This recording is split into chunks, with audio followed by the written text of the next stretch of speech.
Seated. I'd like to encourage you and challenge you with 10 wonderful truths from Philippians chapter 4, verses 6 and 7.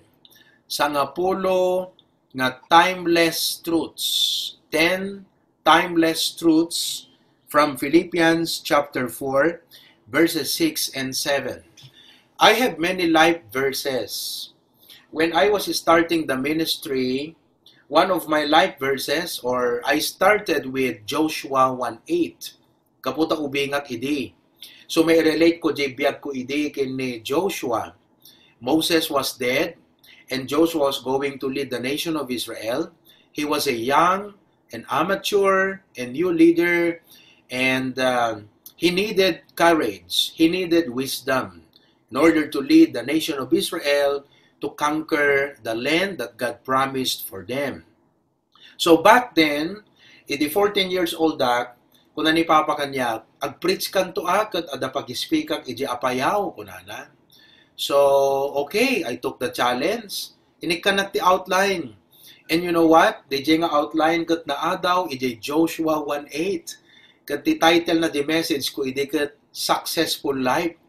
Iso nga, ever since, nagbalin nga life verse ko, dati Joshua 1:8, this book of the law shall not depart out of thy mouth, but thou shalt meditate day and night. So kung Lord, I want a successful life, I want a prosperous way. So kunam ti saom, nga nugayam, i-meditate ko, digiti sa saom, ket isot pagbiagak, I will make my way prosperous, and then you will give me good success. So the Lord has not failed. Talagang usto ti sa una kakabsat, ma-prove ko kada kayo, I may not be the most successful person on earth, but I have seen how the Lord had made that verse so real in my life. And then, malagip ko nga notable kanyak nga verse kat DJ Ephesians chapter 3, nga kunana jay kat, now unto him that is able to do exceeding abundantly above all that you ask or think. Jack malipatan ti impact na kanyak day nga verse because not only that it blessed my mind, ngem data kakabsat iti maysa nga foundational verse iti HBBC Lawag. Back in 2010, no jack agkamali or 2011, ni Pastor John nagawid. Ket kunana ide, why not we start a work in Lawag? So kunag, okay, kaput adult members tay nga kaput Lawag idi. Okay? So, we started the work in Lawag. Inupaan tayo, DJ Cup building kala, deta ayan nyo, deta kakapsat, deta main sanctuary, deta paggimgimongan nyo, kasla-kas tamet, dakdak lang, di, paggimgimongan di Lawag idi.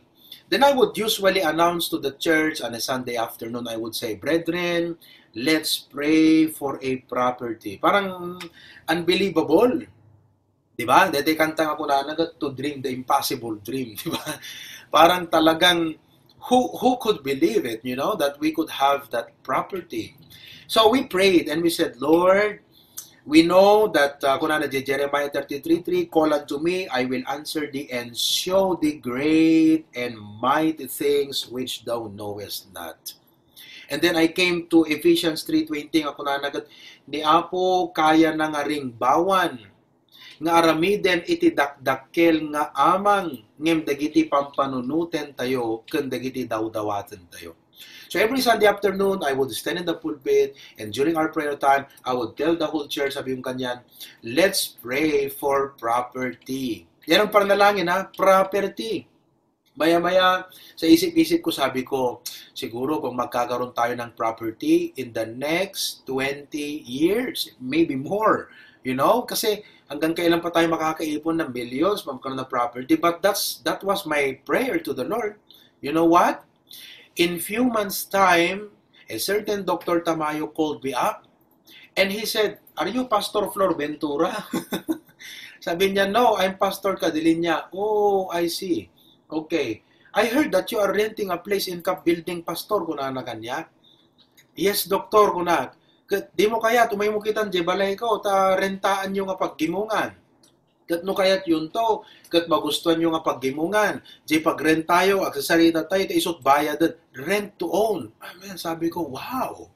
I cannot believe that God is giving the answer and proving before our very eyes, in reality, Ephesians chapter 3 verse number 20.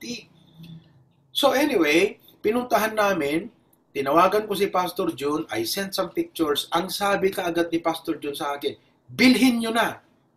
Grabe, no? Ang tindi ng decision ni Pastor June. Bilhin nyo na, sabi niya kaagad. And you know what? The property was for sale at 7 million pesos. Grabe, no? House and lot kasi siya, 7 million pesos. So anyway, sabi ni Pastor John, tawaran nyo ti 5 million. Ibang klase, no? Tawaran nyo 5 million. Kunana.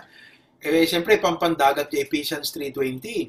Ngano anyat na panunot mo, anyat dinawat mo, dakdakkel ti kaya nga aramidin ni Apo Diyos. So we were just praying, said, Lord, sige, we'll give it a try. Diba? There's no harm in trying. If we will be rejected, at least we tried. But what if He will accept our proposal? Diba? So anyway, ginawa ko, ginather ko yung mga men. Sabi ko, punta tayo doon sa bahay niya, mag-Bible study tayo doon. So I conducted a Bible study. You know what? The doctor was touched. God touched his heart. So sabi ko sa kanya, Doc, masyadong mahal yung yung offer mo sa amin na 7 million. Bibilhin namin yung property at 5 million. Tumingin siya sa misis niya, sabi niya, o anong masasabi mo? Kunana ka di asawa na. Kunana di misis na. Sika kunana. Awang pastor, iyawat na di tulbagan kakabsat. The key to the house. Iyawat na kanya kunana. Nay pastor alamon. Kunat, doctor, wait. We do not have 5 million. Yun ang nakakatawa na part doon eh. Ang tawar-tawar ka awang gayam, kwartam kakabsat. Napadasan nyo di Jayan, di ba? Abang kagtawar-tawar ka awang gayam, kwartam. Imagine that. Sabi ko, Doc, we don't have 5 million. Now, if you like, we have 500,000 available. We can give to you next week. Kat no anat ko nam, doktor ko nak, bayadam mi iti 1 million kada taon. And you know what? Hindi natin kayang i-produce yun for the previous years. If you look at the budget of the church could not produce 1 million a year. But that was my proposal. So kung na, okay, alam dito ulbagan. You know what? We were supposed to pay off the property in 5 years, but the goodness of the Lord, Ephesians 3:20, mga kapatid, our expectation was exceeded. In-exceed ng Panginoon. We paid that property by God's grace in 3.5 years. Grabe, no? Kaya totoo ang salita ng Panginoon. And so, on and on and on, I came across some verses in the Bible nga isut pagbibiyagat. And I would like this afternoon to encourage you, brethren, that Philippians chapter 4, verse 6 and 7 could be your life verse in prayer. Mabaling at the life verse you ti prayer, nga no-pray ka kat i-claim mo de nga verse. Mabaling at i-claim mo kat Jeremiah 33:3. Mabaling at i-claim mo kat Ephesians 3:20. But I would like to teach you this afternoon that make Philippians chapter 4, 6, and 7 one of your life verses. Do you know why? Because in life, there are so many threatening situations. Nga mabalin nga isut mangkulkul dagiti pampanunod tayo. So let me share to you 10 timeless truths that we could learn from Philippians chapter 4, 6, and 7. Number 1, worrying is real, but it is not our duty. Worrying is real, but it's not our duty. Amo yung kapsat, awan tao nga saan nga agparparikot. Awan tao nga saan nga umapay ti panunot na iti panagdanag. Sa bali ti worrying kandete concern. If you're concerned, you want to do something about it, and you can do something about it. But worrying is, you cannot do something about it, but what you are doing about your problem is you keep worrying. So worrying is real, but it is not our duty. Look at the verse. It says, be careful for nothing. That is the command of God. God is telling us, hang kayo, kung ano ti Ilocano, basa iti Ilocano, di kayo madanagan iti uray anya. Let me ask you this afternoon, ano dadagiti pagdandanagan nyo kakabsat ti panagbiagyo? What issues, what aspects, what are the things nga pagdandanagan nyo ita? Sa bali ti mapanunot mo, kat agpanunot ka ti mabalin mo nga maaramid. Ngam sa bali deti agdandanag ka. So at this point, anya iti pagdandanagan ta panunot mo. Anya iti pakariribukam. Anya di giti what ifs mo. Diba? Marami tayong mga what ifs sa buhay eh. Pambira, kung ganito, what if ganito na? Paano na pag ganito? Paano na pag ganito? You are trying to predict the future by worrying. So think about it. What are the things that you're worrying right now? Anat pagdandanagam ita nga madama, anat pakaringguram. You know what the Bible says? Hangka madanagan ti orean niya. It's not your duty to worry about anything. Because God assures problems will be solved. Any problem. At dati Diyos tayo kakabsat nga makailasat kada tayo. Kanti apo at the purpose na digiti amin nga sumangsambay nga parikot kan problema ti biyag tayo. Kaduam ti apo anat pagdanagam. Kuna na di Psalms, kuna na the Lord is at my right hand, I shall not be moved. The Lord is my light and my salvation. Whom shall I fear?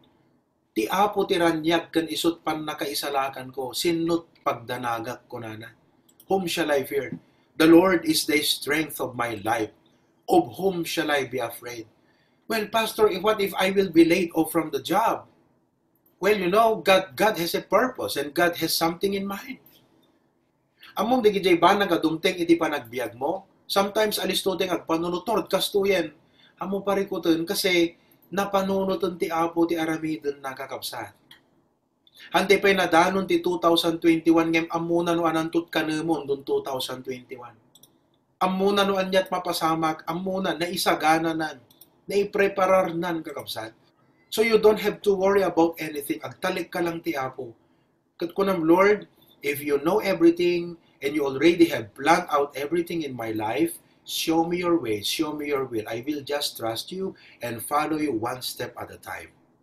But don't worry about anything. Worrying is real, but it is not our duty. Let me give you the second truth. Number 2, the real burden is not the problem, but the anxiety in our mind. The real burden is not the problem, but the anxiety in our mind. I will give you time to copy that. Nakapimpintas deta, kopyahan yung website. I'll give you a few seconds before I would go on and explain that point. Tapno di kastagat mas nalawlawag pa iti pa nakaawat tayo, di kay papanan detang point. The real burden is not the problem, but the anxiety in our mind. The real battle is dealing with wrong and negative thoughts. Deta kakabsat, iti talaga nga problema. No maipanggap ka digiti problema nga paspasamak tayo iti panagbiag, at dati Diyos nga makin-control iti amin na banag. Ngam ti responsibility tayo kakabsat, dayjay panang iturong tayo dagiti pampanunod tayo. Dayjay panang assess tayo dagiti sumret nga thoughts nga agay ayam yan ti panpanunod tayo. That is our responsibility. So nakopya yon. I hope you were able to copy so that yes, okay, thank you for confirming. Tapnon di kastagat may pakita yun ito nanumong rupa tayo. Amen. Okay. So anyway, the real burden is not the problem. Many times we feel that the problem is the burden. Diba? Yun ang ating perspective. Nagdagsun ti problema siga. You know what? Amoy di ko na ti Biblia may panggap ka di problema nalagaan. I'd like to show to you 2 Corinthians. Kasi kung tayo ko nagdagsun ti problema, Brad. Api awang ka di Domingo, sister, nakadagdagsun ti problema, sister. Diba? Unuhaan no umay digiti parikot ket kaslahan naman malpas ti parikot ko siga kakahamang kasla kadena nga awang pagungtuan na siga agpulpuligos latta.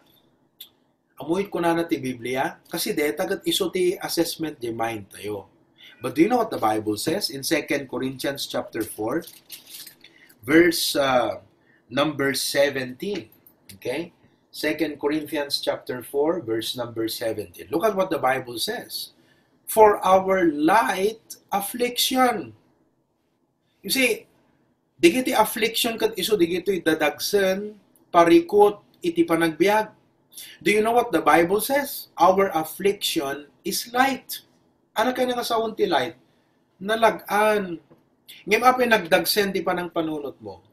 Now, this tells us that the affliction is not the burden. Kasi kung natin Biblia, the affliction is light. Do you know what is the real burden? The thoughts in the mind, the negative thoughts in the mind. That is the real burden. Let's continue to read the verse. Nanyo, nakapimpinas dito nga verse. Makumkomportak no, mas basa dito nga verse ka. Pero may nga urnuso na di panunot ko no kwa. Wayaan na di panunot mo eh. Wayaan na kasi pero may ala, kita nyo man tarupa ta kaabay, yugot nagdagsan parikot na kakabsat. Aya, perme. Hamo ma-drawing di kadagsan na. Kala perme, ayan. But look at what the verse says. For our light affliction, which is but for a what? Moment. Look at this. Kung natin ikat, apo, nagbayag.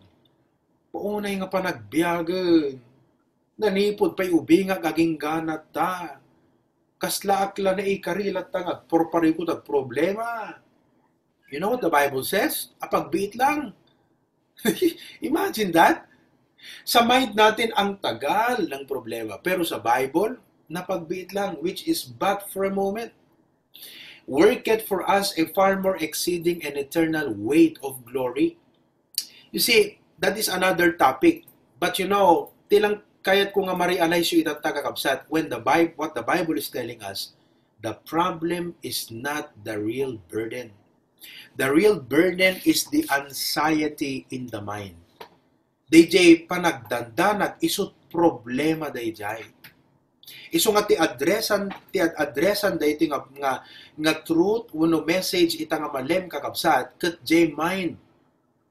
Now, how many times kakabsat nga na-experience yung siguro, like me, nga dadigiti problema nga pagparikutat, nga permi nga pampanunutok, amom na nagparikot ka nga minin, agkalat-kat ti what if. Panunutong aming nga, Nordkasto ito, siyempre, sa ganaam, di kayat mo nga mangyari, di ba? Pero at the end, parang nasolve din yung problema. So, iisipin mo, useless di pinag-worry, nasolve mo na di problema, gaya, inkararag mo lang kat, nasolve. That's what God is telling us here. The real burden is not the problem, but the anxiety in the mind. The real battle is dealing with wrong and negative thoughts. Dumati panunod tayo nakag-adu nga negatibo kakabsat. Kanhan na usto nga panunod. Assumptions and a lot of things that go through the mind. Iso nga, kitaan nyo kakabsat, once nga the problema nga sumangbay ti biyagyo, hanga di problema iti pagbalinam nga nadagsen. Parikot iso, nangamhan na isot dapat nadagsen na panunutan. Ti talaga nga nadagsen kakabsat, DJ pa nagdandanag mo, DJ ti usto nga dadagsen, not the problem. Because the problem can be solved. Kung Norte, kandagat there's no problem too big that God cannot solve. The third truth that we can find in the verse is this. Experience the peace of God by dealing with your worries in prayer. Experience the peace of God. There are many things that you can experience in life. But do you know one of the best things that we can experience day by day is to live victoriously and to live with joy because of the peace of God in the heart. Let me ask you, adamo latan na tapuso yung itakakabsat? Now, ti point tayo, ditikot saan nga kasla ti ubing. Amom ta ubing agad, uri bagbagyo, uri maliklik kap, deta galbang kat, sige, pigsaan pa, kung kuna na ta ubing. Natal na di panunot na, nga di kinatal na nakakabsat, kaputa ignorante, iti extent day nga peggad. We are not talking about that peace today. The peace that we are talking about is this. Aware tayo ti extent di problema, amu tayo ti kadagsen di parikot, ngem adatal get ti puso tayo. Sa bali, detay tao nga, kaslang, detay ko tayo naman problemaan. Kasi hanaam mo. Kaslang kumadjay, no kumakunada kat, no kumanapang kay nagpa-check up nga agasawa. Kay tatan, kuna di doktor, sika kung mga misis ti ada cancer na. Di doktor kinasa una ni husband mo, kut kunana, ni bakit mo kut adati cancer na, stage 7. Apo, permi nga nakabututong dito, stage 7 na magpay. Okay? So, nung kuna ni lakay mo kunana, ti panunot na, hangko ipapahalata ni Mrs. nga adda cancer na. Kaslang regular laeng nga awan. So, idagta di Mrs., di ba, masaya siya sa buhay, kasi hanam mo nga dagayam iti cancer na. Peaceful, tahanam mo nga da cancer na. That's not the kind of peace that we are talking about. The kind of peace that we are talking about is this. You are aware that there is a problem, and you are aware of the possible extent of the problem, and yet, adatalget ta puso. Do you have that peace today? Nga mom nga adut parikot mo, amom nga adut problema, amom nga dadapay sumangbay nga parikot ti panagbiag, ngam natalget ta puso. Do you have that peace today? Now, Pastor, how can I have that peace? You see, that's what I'm talking about. That's what you need to experience every day. A life full of joy, a life that is victorious. Nga makangker mo, dagiti amin na sumangbay ti biyag mo kasi adatalget di puso. Pastor, how can I have that? You see what the Bible says? But in everything, by prayer and supplication with thanksgiving. Let your request, you know what the answer, brethren? Prayer. Deal with your worries in prayer. 1 Peter chapter 5 verse 7, all of you probably know the verse, casting all your cares upon Him, for He careth for you. Basaat kada kay di Ilocano ket nagsamit ti kay papanan nakakabsat. Let me just give me time and I'm going to look for 1 Peter 5:7. The Bible says in Ilocano, kunana to, itaklin yu kenkwana ti amin na pagdanagan yu, gapu ta iso alwadan na kayo. What a blessing! Itaklin. You know, cast. Kala ti arid na numapang kaagbutos, diya mo ti mode of voting dita US, ngam diti ayan tayo agad, no nakapirma ka dete nagbuto sa mon, cast your vote, mapamuisyutin yan tay, ballot box, sa ganto patudtudan di imam dete indelible ink, nga manungal daw sakbay nga, maikat di nga ink, kakabsat.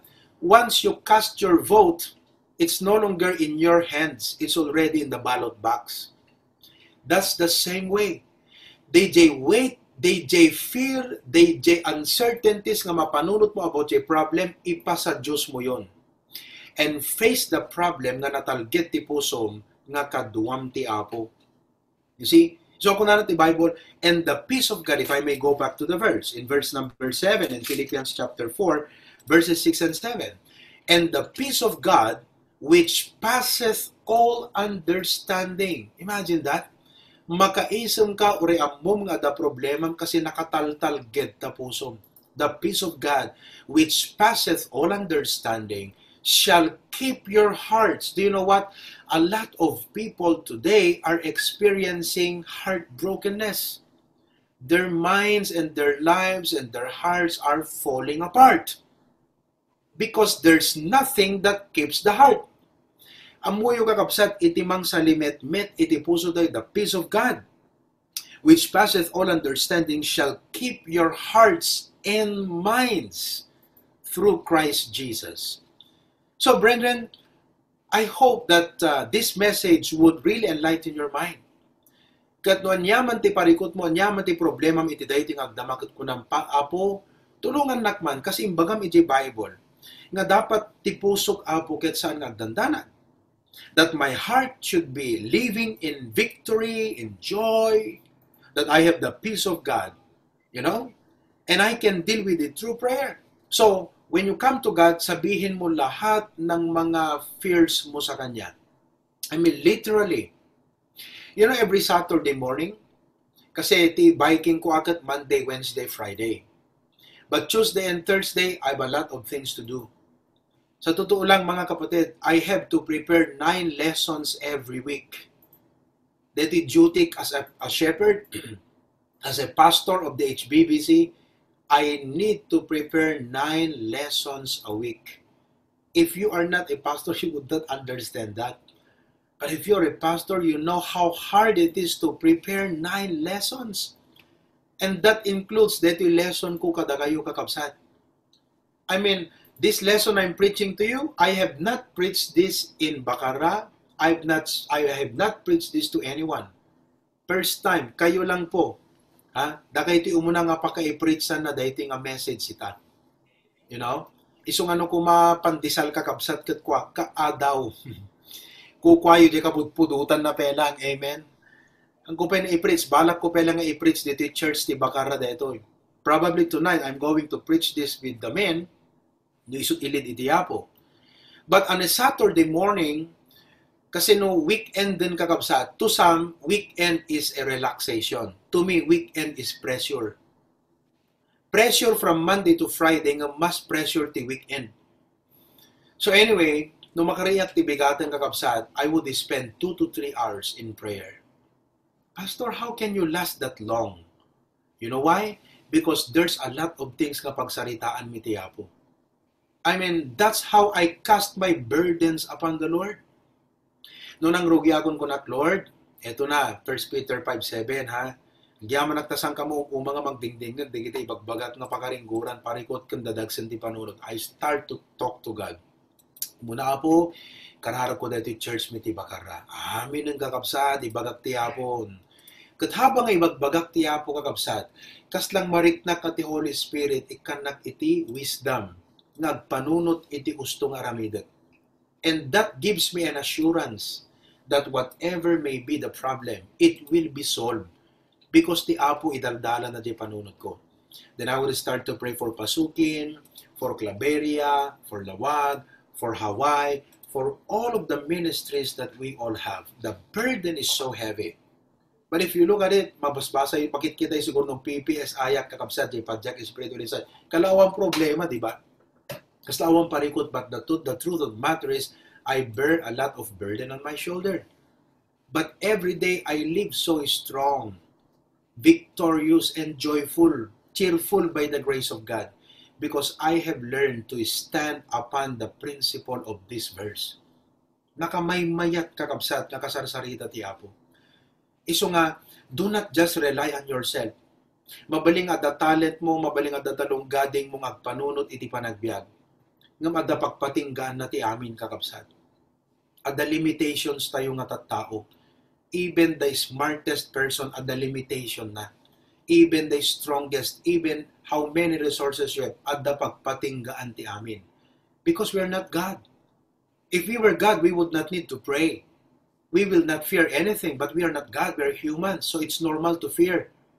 And so when we fear, we come to God. And we deal our worries in prayer. Experience the peace of God. Okay? Number four. Thanksgiving is indispensable to us believers.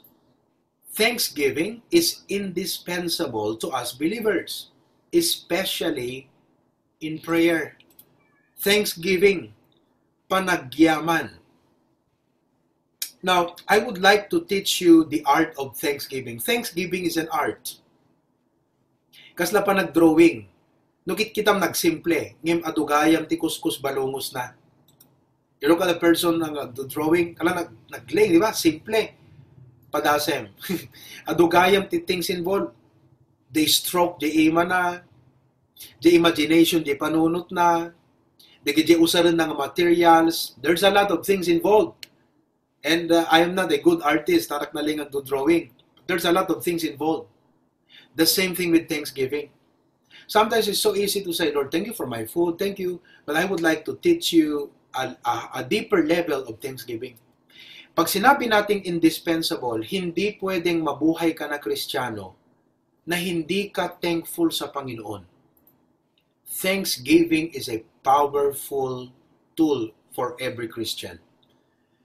You know, I have found it, pinadas ko ti panagbiag ko dahito yung kakabsat. Kat na-prove ko nga agpayso nga ti puso nga managyaman, kat puso nga naingel ken nabilig. Makangker mo ti uray ana nga problema. Makangker mo ti uray ana nga bantay nga kalay-atom ti panagbiag. Makangker mo ti uray ana nga bagyo ti panagbiag nga sumangbayging ka. no nasursurong iti thankful heart. Baliwan na ag-shift i-readjust na di focus ti panunot mo na baling ka nga thankful.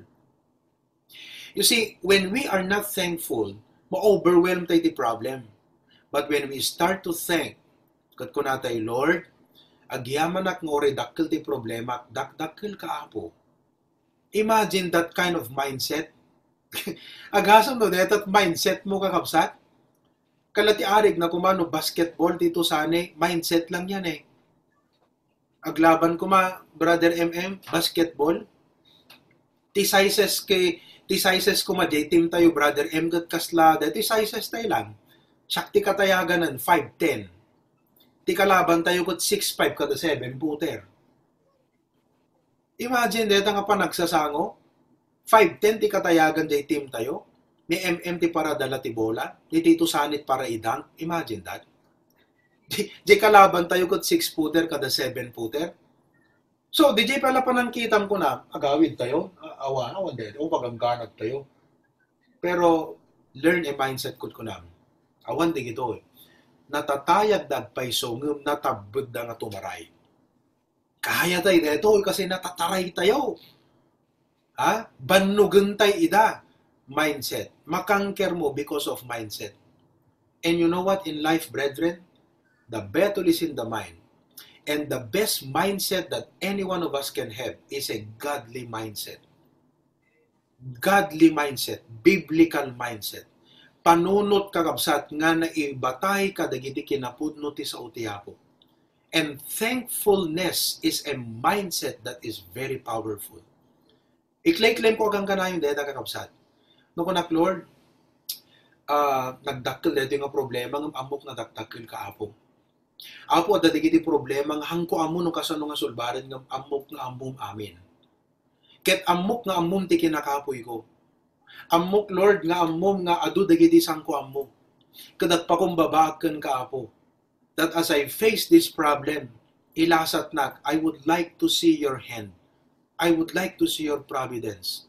I have proven in my life, kakabsat, that when you thank the Lord, based on how you know Him, because you should know God better than you know your problems. You should know God better than you know your needs. You should know God better than you know anyone else. Ti problema ti ngamin kakabsat.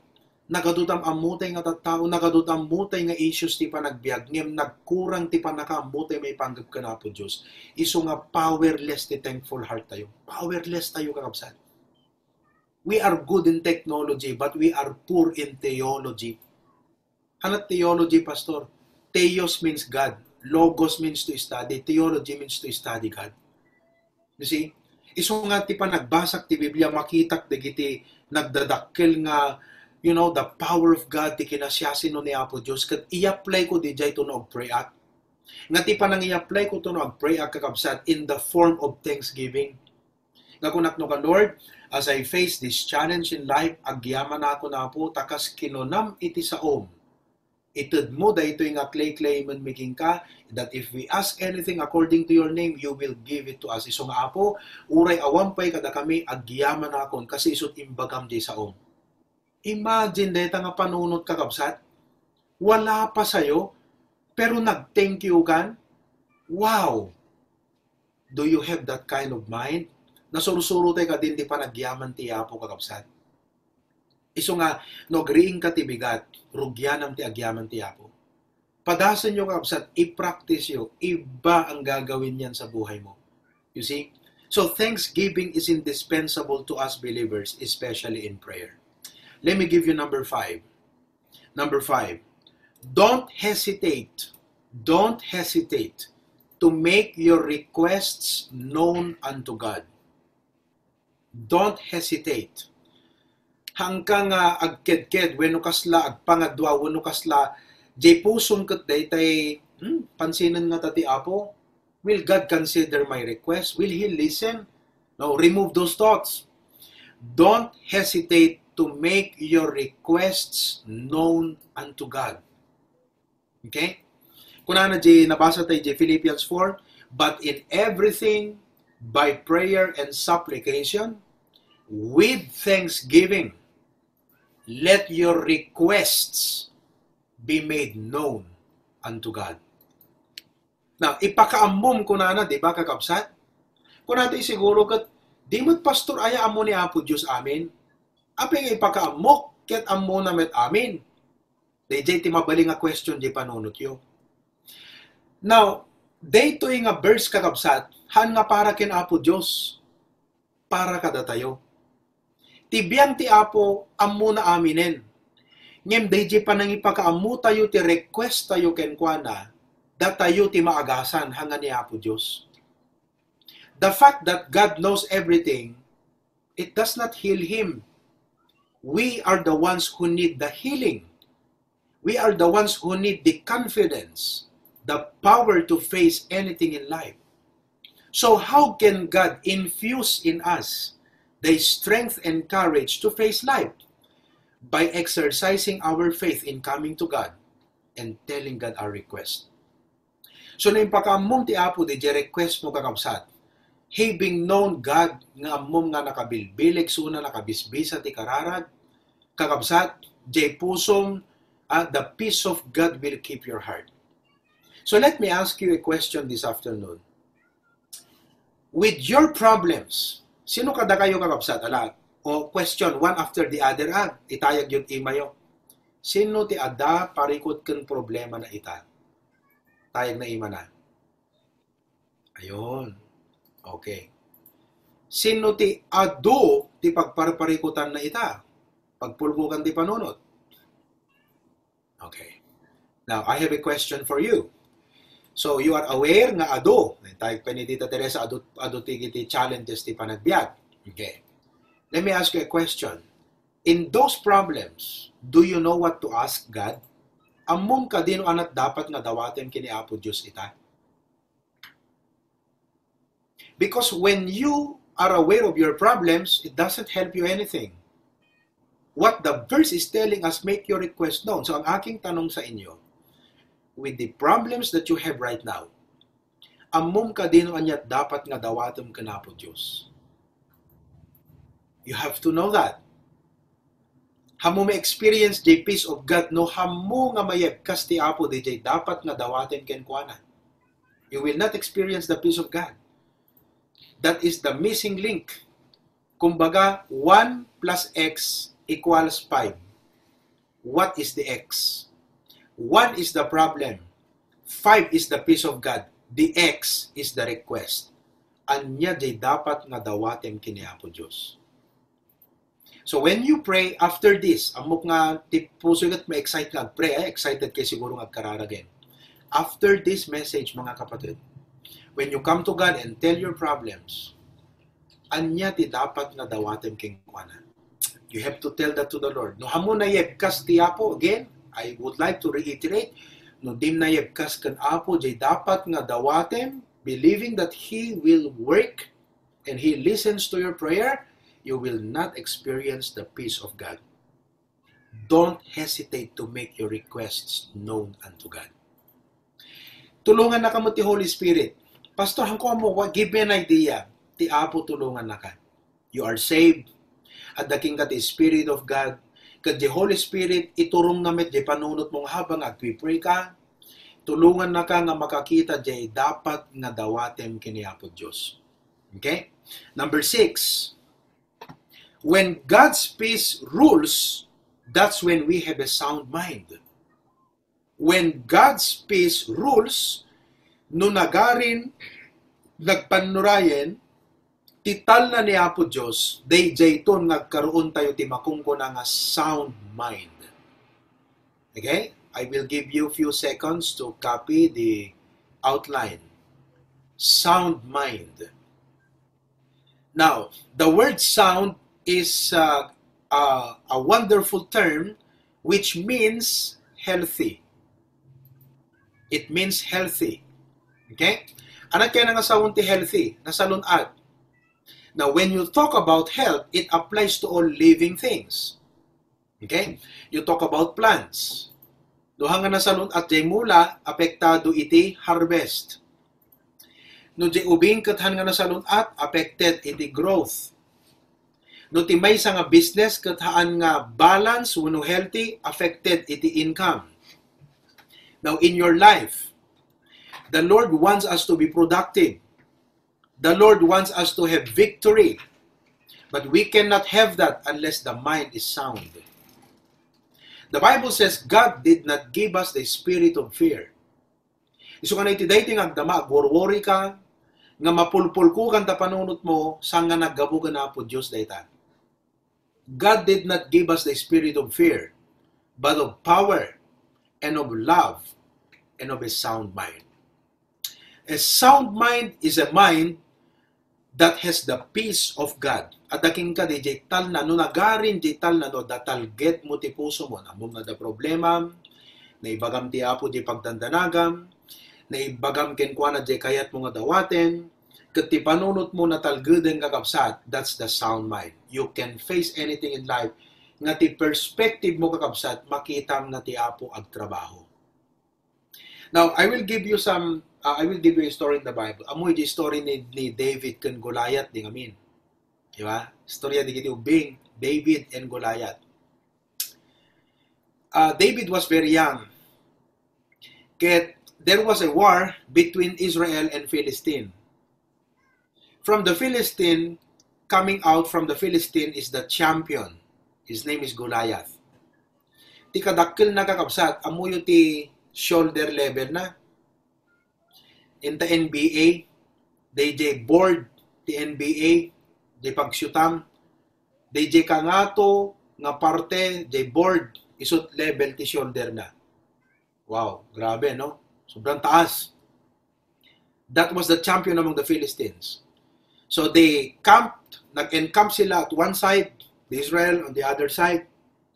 And daily, the champion, Goliath, would come down and would, talk to the Israelites and say, bring out the best. Let him face me. Agsango kami.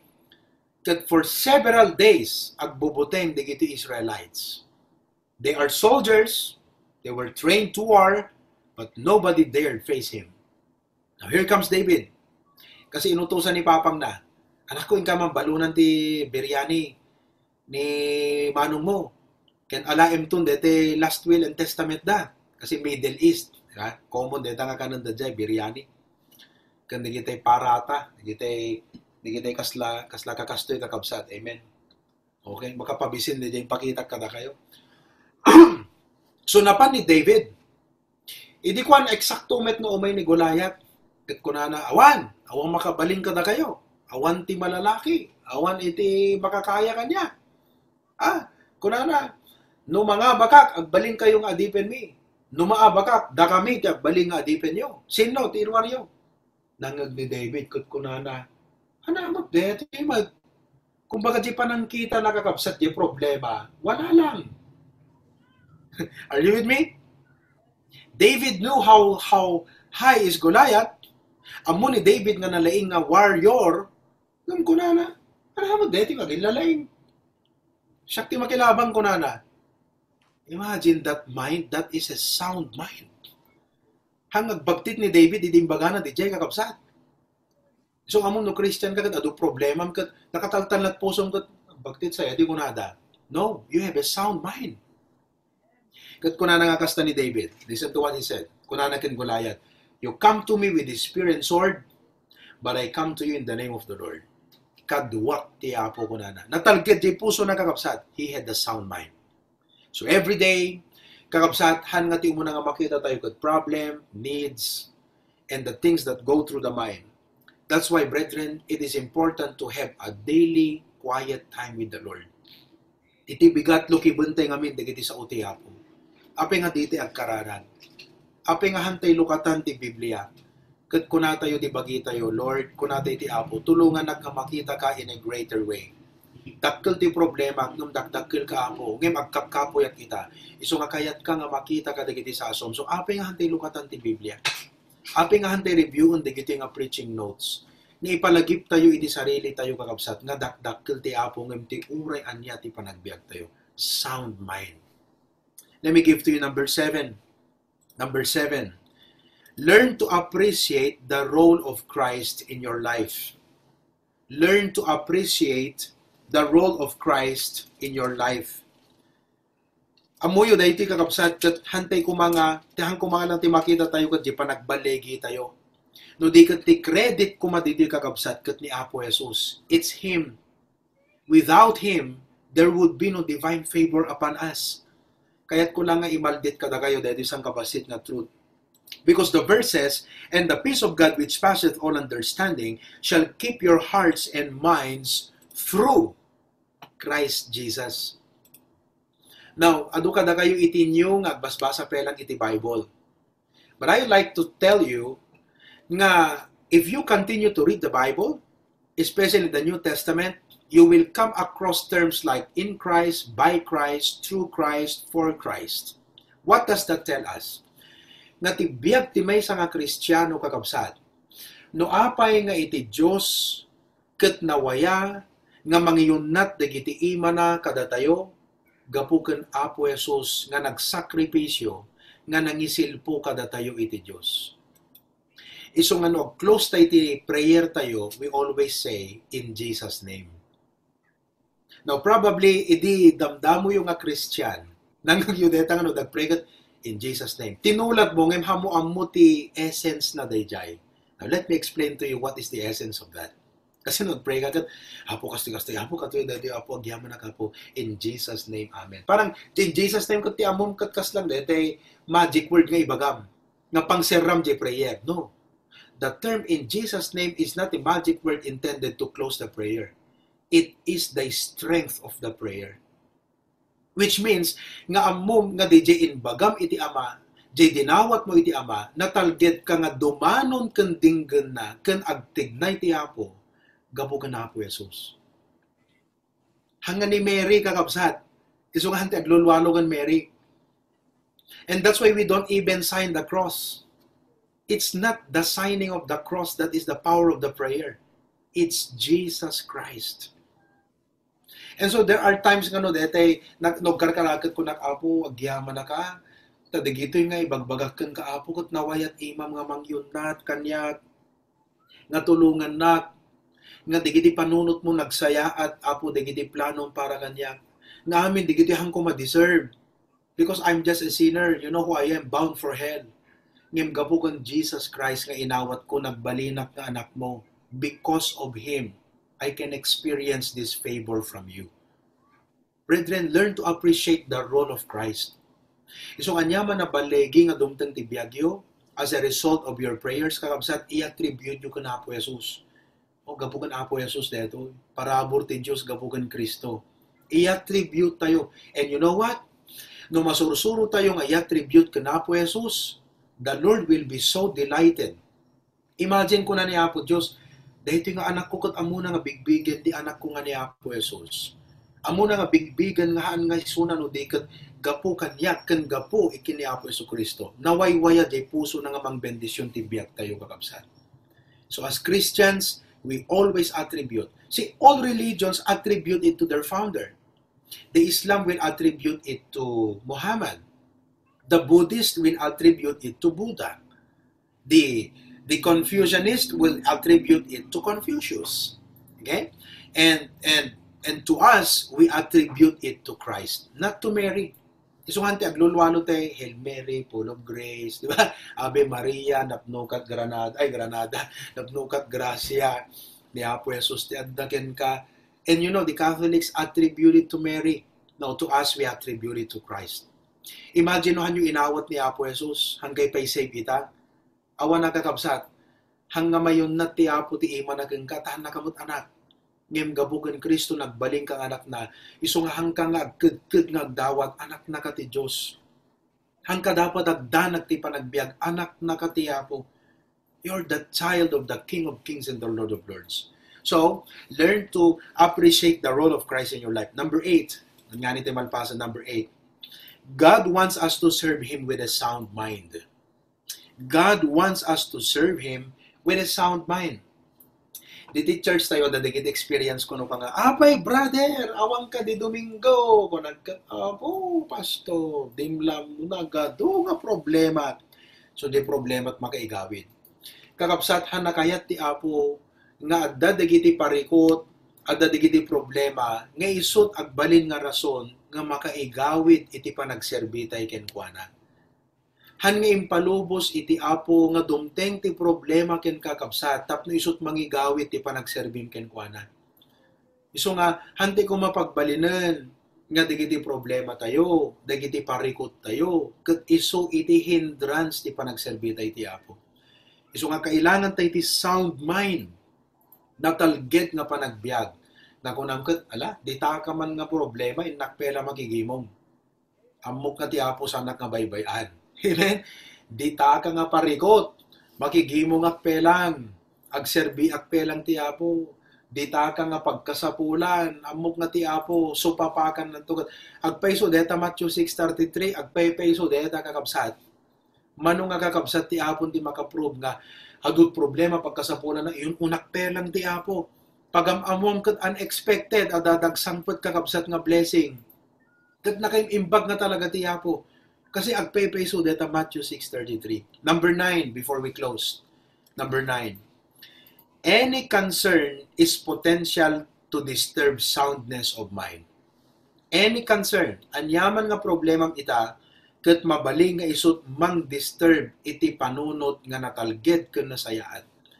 God wants us to deal with it in prayer.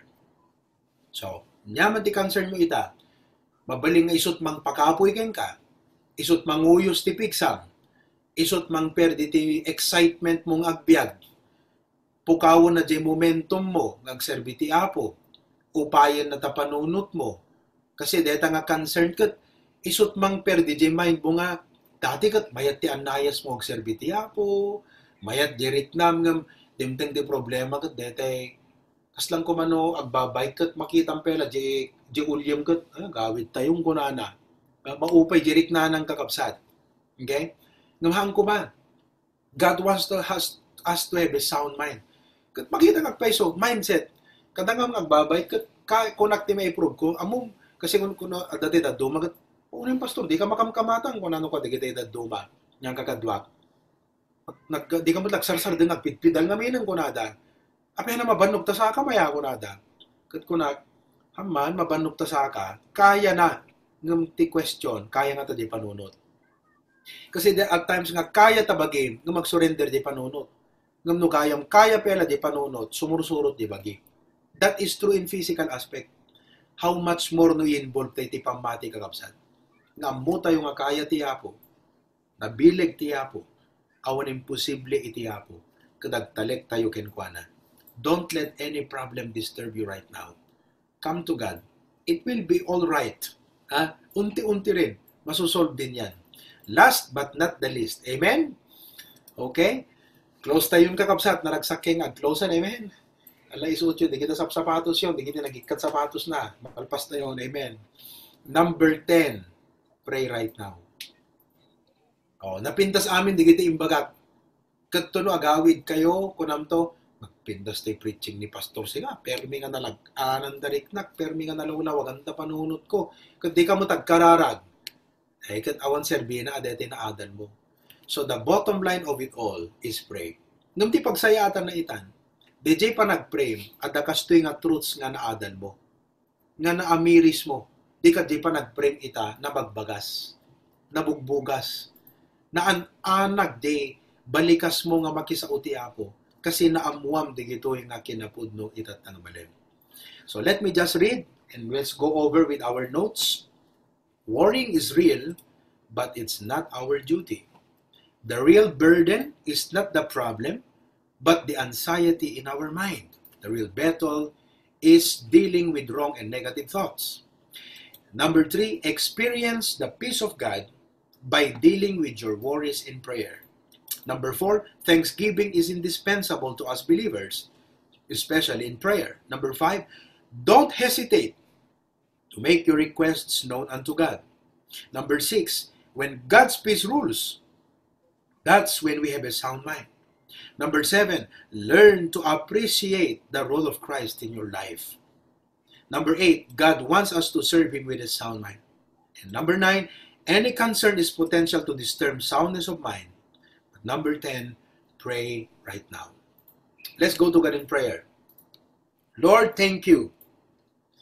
Thank you, Apo, ta daytoy panakangig mo daytoy mensahe, limawa imuneg ken ipalagip kada kami ti kinasya sinnom Apo Dios. Sorry because oftentimes agbasol kami gapud panagduadwa, nga ipalubos mi nga digiti parikot isudat makaigawit ti panagserbi mi ken ka. Idinto Apo Dios nahan ko magayam nga kasday, no di kat makapagserbi kami nga natalget ti puso mi, lulaeng nasursuro mi Apo, iti pudno nga panagkararan. Thank you, Lord, for the receptivity and interest of your people, nga nang dingig kaday ti nga mensahe itang manen. Sabi ko mga kas panang i-apply da iti biyagda, kat may testimonyo da nga maipanagnet dan tumot Apo Diyos, ti bileg ken ingel ti Philippians chapter 4 verses 6 and 7. Kadala po, anyaman ti dumteng nga bagyo, wano bagyo man iti panagbiag. Sarangten mi Apo Diyos, nga datalget iti puso mi, gaputan na sursuro mi iti panagkararan. Kat sapit na dahi nga message, agawid dagiti kakabsat, nga imuneg iti prayer life da Apo. In Jesus' name, Amen. All of God's people say, Amen and Amen. Praise the Lord.